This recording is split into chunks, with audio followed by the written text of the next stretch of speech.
अनुज अश्विनी कुमारों, मैं तुम दोनों पर बहुत प्रसन्न हूँ। कहो, मैं तुम्हारा क्या प्रिय करूं?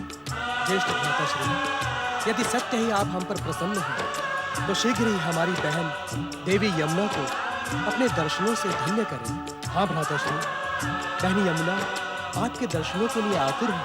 बहन यमुना का संदेश सुनाकर तुम दोनों ने मेरे हृदय को आनंद से और भर दिया है। तुम दोनों का कल्याण हो। प्रणाम। चित्रगुप्त जी, आज्ञा स्वामी। मेरे लौटने तक यम नियमों का नियम पूर्वक पालन कीजिएगा। मैं बहन यमुना से भेंट कर शीघ्र ही हम लोग लौटूंगा। जो आज्ञा स्वामी। मैं यम भैया से मिलने की आतुर हूँ। क्या अश्विनी कुमारों ने यम भैया तक मेरा संदेश नहीं पहुँचाया? क्या अश्विनी कुमारों की दिव्य शक्ति यमलोक तक पहुँचने में सक्षम नहीं हुई? क्या भैया यम मेरा संदेश सुनकर भी मुझे दर्शन देने के इच्छुक नहीं है?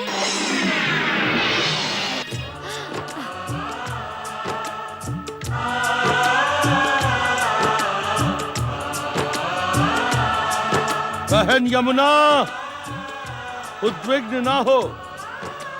मुझे तुम्हारा संदेश मिल गया है।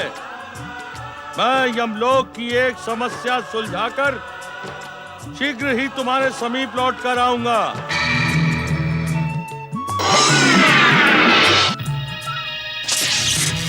विचलित ना हो बहन यमुना, यम भैया शीघ्र ही आपके समीप आएंगे। परंतु वे आकर लौट क्यों गए? बहन यमुना, आपसे सत्य अज्ञात नहीं है कि प्राणियों के प्राण हरण करते करते यम भैया का स्वभाव बहुत क्रूर हो गया था। श्री हरि कृपा से प्राप्त दिव्य अमृत का पान करवाकर हमने उनके हृदय में दया और करुणा को जागृत कर दिया है।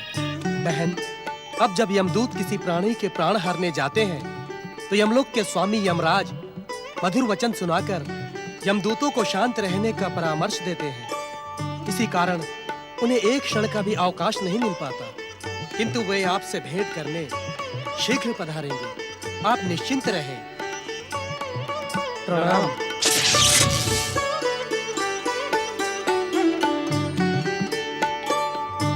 अब भैया यमदेव की प्रतीक्षा करना व्यर्थ है। उन्हें अपने कार्य से कभी अवकाश नहीं मिलेगा। ऐसा प्रतीत होता है कि भैया यमदेव की अब मुझसे मिलने की कोई इच्छा नहीं है।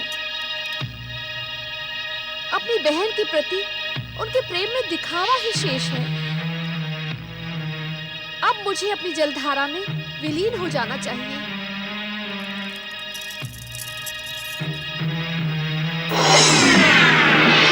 अपने भाई की व्यस्तता के कारण रुष्ट ना हो बहन, हमें क्षमा कर दो।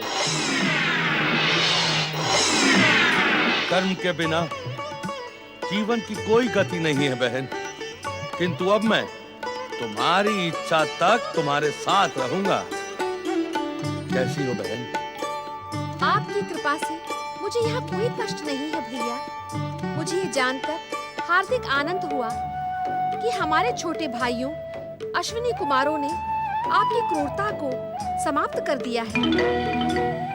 वास्तव में ये ज्ञात करने के पहले मैं सदा यही सोचकर दुखी रहती थी कि ये प्राणियों के प्राण हरण करने का कैसा क्रूर कर्म आपने अपना लिया है। मैं तो यही सोच रही थी भैया कि अश्विनी कुमारों के अमृत पान के पश्चात भी आपके हृदय की निर्ममता का अंत नहीं हुआ। अपनी निर्ममता और क्रूरता के कारण ही आपके हृदय में आपकी बहन यमुना की कोई स्मृति शेष नहीं बची। बहन यमुना, जो तुम कह रही हो वो अमृत पान के पूर्व परम सत्य था, परंतु अब घोर असत्य है। कहो बहन, इतने दिनों तक तुम्हारे समीप ना आने के प्रायश्चित स्वरूप हम तुम्हें क्या प्रदान करें? अपनी इच्छा निसंकोच कहो बहन, हम तुम्हारी हर इच्छा पूर्ण करेंगे। भैया, यदि आप सत्य ही मेरी इच्छा पूर्ण करने के इच्छुक हैं, तो सर्वप्रथम मैं अपने हाथों से बनाया स्वादिष्ट भोजन आपको कराना चाहूंगी। ज्ञात नहीं भैया, अपने कार्यों में व्यस्त रहने के कारण आप ठीक से भोजन कर पाते हो अथवा नहीं। सत्य कहिए भैया, आपने अब तक विवाह किया या नहीं? आपको प्रेम से खिलाने वाला कोई है अथवा नहीं? बहन यमुना, इस विषय में निर्णय मुझे नहीं, विधाता को करना है। आपके विषय में विधाता के इस निर्णय की मुझे भी प्रतीक्षा है। तो चले भैया, यमुना के जल महल में चलकर भोजन ग्रहण कर लीजिए। अवश्य।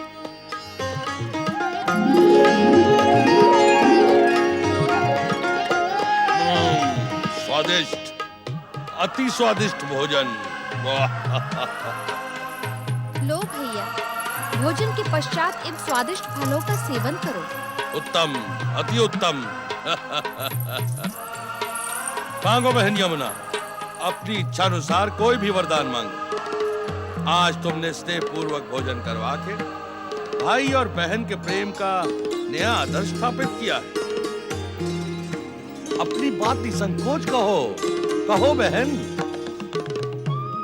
यदि आप इस समय सत्य ही प्रसन्न हैं, तो मुझे ऐसा वरदान प्रदान करें कि संसार के समस्त भाई बहनों के मध्य सुख, समृद्धि और कल्याण का शुभारंभ हो। मैं कुछ समझा नहीं बहन यमुना, अपनी बात स्पष्ट कहो। भैया, आज कार्तिक शुक्ल की द्वितीय तिथि है। मेरी इच्छा है कि आज की तिथि यम द्वितीया के नाम से प्रसिद्ध हो। तथास्तु।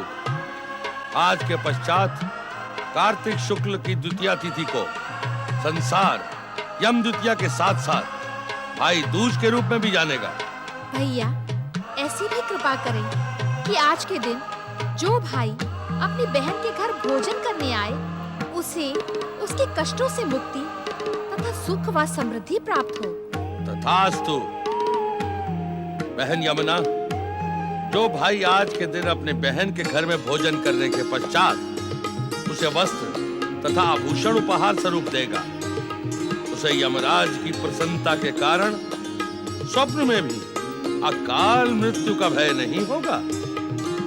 किंतु भैया, यदि किसी भाई की छोटी बहन ना हो, तो वो क्या करेगा? वो आपकी कृपा और इस वरदान का लाभ कैसे प्राप्त करेगा? यदि छोटी बहन ना हो, तो वो बड़ी बहन के यहाँ जाए, और यदि बड़ी बहन भी ना हो, तो वो सौतेली बहन के घर जाए। और यदि किसी की सौतेली बहन भी ना हो, तो वो क्या करें? ऐसी स्थिति में पुरुष किसी भी स्त्री को मन, वचन और कर्म से अपनी बहन स्वीकार करे और यम द्वितीया के दिन उस मुंह बोली बहन के घर जाकर भोजन करके उसे उपहार दे। भैया, बहन यमुना, यदि आज के परम पावन दिन किसी पुरुष को अपनी बहन मिले ही ना, तो वो गाय अथवा नदी को अपनी बहन मानकर उसका दूध अथवा जल ग्रहण करे, उसे उपहार दे। यदि ऐसा भी संभव ना हो, तो वो वनश्री को अपनी बहन मानकर वृक्षों के फलों को ग्रहण करे और उपहार स्वरूप वन में एक वृक्षारोपण करे। आप धन्य हैं भैया। आपने आज के महत्वपूर्ण दिन के अनुरूप अनुष्ठान की सारी संभावनाएं स्वयं ही व्यक्त कर दी। अब कार्तिक शुक्ल द्वितीया के दिन हर भाई भाई दूज व्रत का पालन अवश्य करेगा। बहन यमुना, यदि आज के दिन कोई भाई इस यम द्वितीया के दिन के महत्व की उपेक्षा करने का दुस्साहस करेगा, तो हमारे क्रोध के कारण उसका जीवन संकट के भयानक भ्रम जाल में उलझ जाएगा। उस पर अकाल मृत्यु का भय सदा मंडराता रहेगा। आप धन्य हैं भैया। ये बंधन लगाकर आपने यम द्वितीया की व्रत और भाई दूज की सफलता निश्चित कर दी। आपकी जय हो। बहन यमुना, निस्संदेह तुम्हारी चतुराई प्रशंसनीय है। मैं कुछ समझी नहीं भैया। मेरी व्यस्तता के कारण तुम्हें प्रतीक्षा न करनी पड़े, इस कारण तुमने अपनी स्नेह की डोर का बंधन मेरे ऊपर भी लगा दिया है। अब प्रत्येक वर्ष यम द्वितीया के दिन मुझे तुम्हारे हाथ का बना स्वादिष्ट भोजन खाने यहाँ आना ही पड़ेगा।